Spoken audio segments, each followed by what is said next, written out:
My name's Gillian Blair. I run a radio show about the environment and health issues and human rights, all of which involve fluoride, don't they? I used to be a welfare worker, and before that I used to work for the government and other organisations in Melbourne and around the world, actually. You mentioned you've worked for the government. What did you do in the government? I worked for Rural Finance. That was one of the government departments I've worked for. I've also worked in hospitals. I used to work in histology, bacteriology. A very varied life path. So you just take the jobs where they're available. You've seen a lot of life. Well, yes, you get to 65 and you have. Okay. What is your background in the water fluoridation issue? Well, my background really started in New Zealand when I was expecting my first baby. And my doctor handed me a brochure and said, "You should have these pills." And so I straight away went to the library and I got the most enormous book by Dr. Waltbott. And it told me all the nasty things about fluoride, and I've since learned a lot more. And I thought, no, don't think I'll have this stuff. And then when I moved to a different town in New Zealand, they were going to inflict fluoride on us. And the local doctors, 4 of them, said, well, if you do that, we're going to put rainwater tanks in our gardens and collect the rain off our roofs. And then the government decided that they wouldn't wait for a referendum, which is what we wanted, and they shoved it in 3 weeks early, which seems to be characteristic of the anti-democratic way that fluoride is handled. You've been involved with the Voice of Australia fluoride referendum as a volunteer. Can you explain your role in this referendum? Well, yes, I was running the polling booth, and because we only had one place where we could run it, because we were kept out of all the places where we should have been able to hold it, even the RSL refused us. And I would have thought that they would have upheld our democratic rights, and we only wanted to go in and ask them questions in the evening when they have maybe 100 people sitting around having dinner, and we could have set up in a corner and all of those people could have come and voted. So it was made very difficult for us, and I stuck at it with a team of about 30 people, and we did it for about a year, and people were on a roster. And we got 10% of the population, and 98% of those, from looking at how they said yes or no, were against fluoride. For the past, say, 7 or more years, every time somebody has suggested that we needed fluoride in our water, I've written to the papers and come out with more and more stuff about fluoride and quoted various eminent scientists so that people would be informed. So when we did have a meeting about fluoride, people came to it, and they knew, because people like myself and Robert O'Brien and other people had been writing to the papers, and it has sort of built up in the last few years. More and more people were writing about it, and it was the same old stick in the muds who didn't want to read the science, who was saying, oh, we need this stuff and you're a load of idiots. But there's been a lot of abuse, personal abuse in the paper sometimes. But you have to stick to your guns. So, in having been involved with that referendum, how does the referendum actually work? How it worked was there was a series of questions, and logically, if you were for fluoride, you would be answering no to all the questions, and if you were against it, you would be answering yes. So you had to read the sense of it very carefully. And it took about 5 minutes for everybody to fill in a form like that. And it was all recorded very carefully, so that we had to register the people, because we weren't allowed to use the electoral rolls. The authorities wouldn't let us use the electoral rolls, so every person had to be registered. And so we had one person, one vote, and all of the papers were numbered, and so there was no possibility of faking it. And every vote was anonymous, so people didn't sign a piece of paper with their name on, But it's just like when you go to vote in the general elections. It's anonymous, but they still count your vote. Right, and what was the outcome of that referendum? 98% of people were against it. And for which area? This was for Warrnambool district. Right. So how important is it in your view for citizens to be allowed to vote on the fluoride issue? And this is a really fraught thing. Now, I really ran that referendum for the simple reason that I thought people have to have a choice and people have to be allowed to speak up on this issue. But in actual fact, I really agree with the Greens in the UK who say that you shouldn't have a vote on these issues because fluoride is being used as a medicine.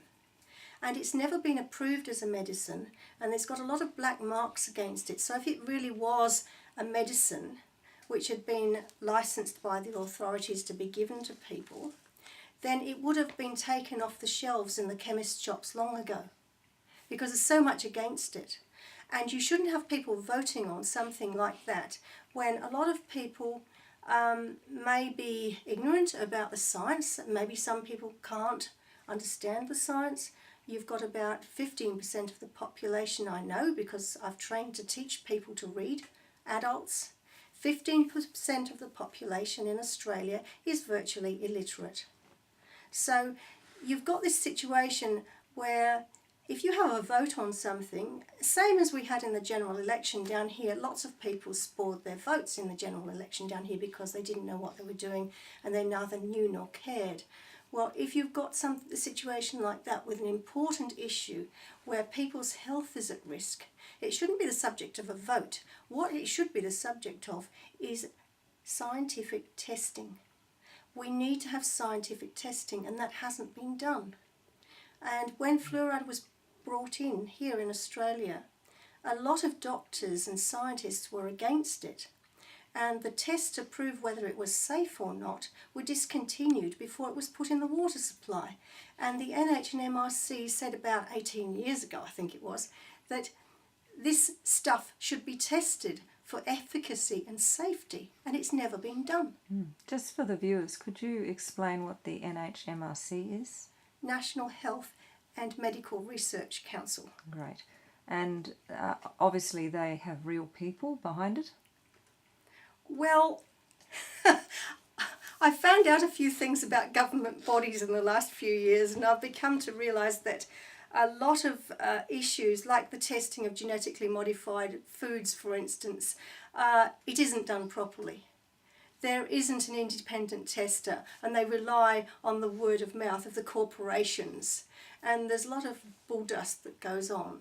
And I could talk to you about that, but I'm not. We're talking about fluoride. So I'm getting a little bit cynical about that. And I honestly believe that the authorities in Australia are turning their backs. And what I cannot understand is why more doctors do not investigate this. This has been in the hands of dentists. Dentists don't have the knowledge about the human body.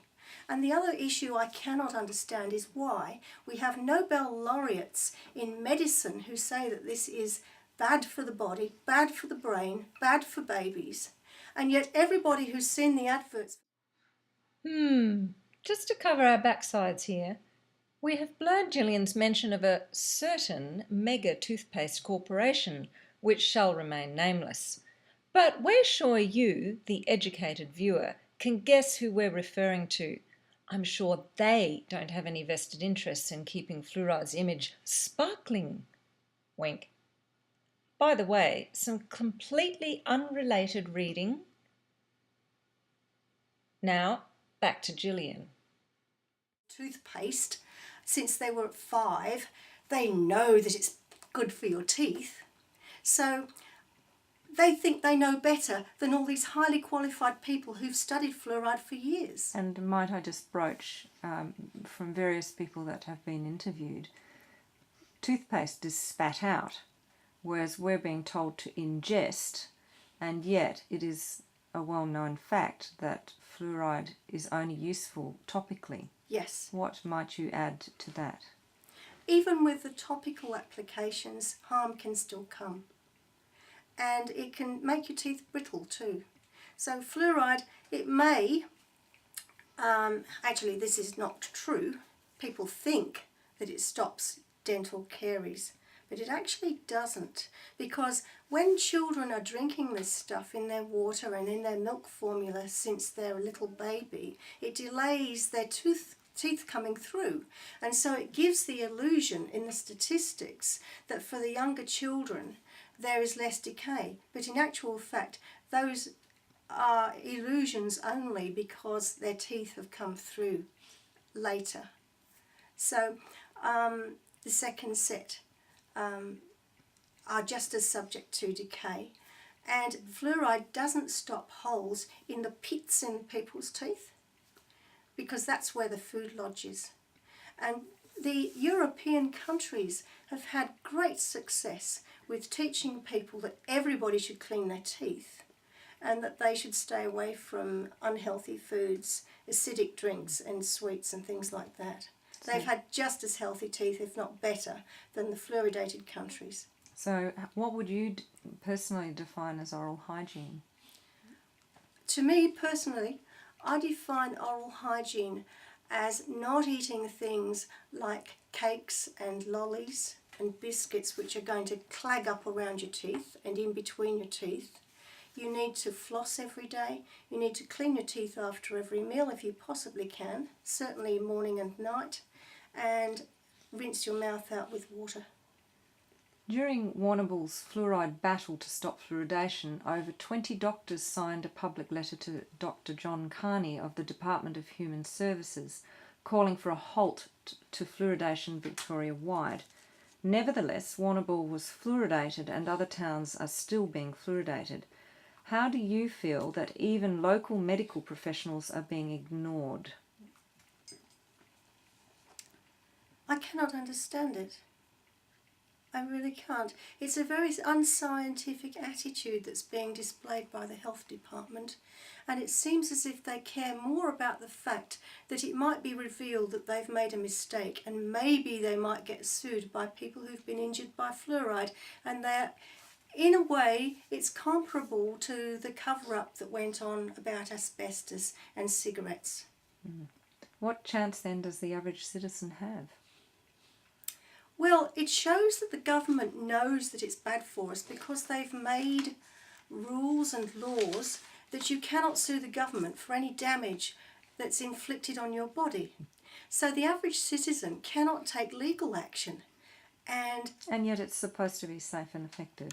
It's supposed to be safe and effective. But no medicine, no medicinal product is safe and effective for everybody. And when you go to your doctor, he assesses you. He assesses your physical condition and your size and your weight. And he decides whether you would be allergic to a certain antibiotic or whatever it is he wants to give you or she wants to give you. And it's all done on an individual basis. With fluoride, everybody gets as much as they can drink every day.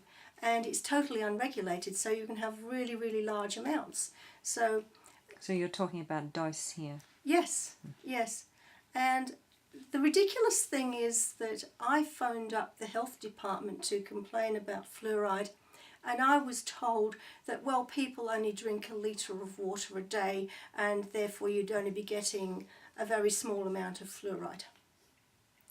Well, first of all, people don't drink just 1 litre. And little babies, of course, they do drink a lot, so they're getting about 200 times more than they should. And mother's milk has practically zilch fluoride in. Even if she's drinking fluoridated water, the body knows to take it out and not to give it to the baby with the baby's first meal.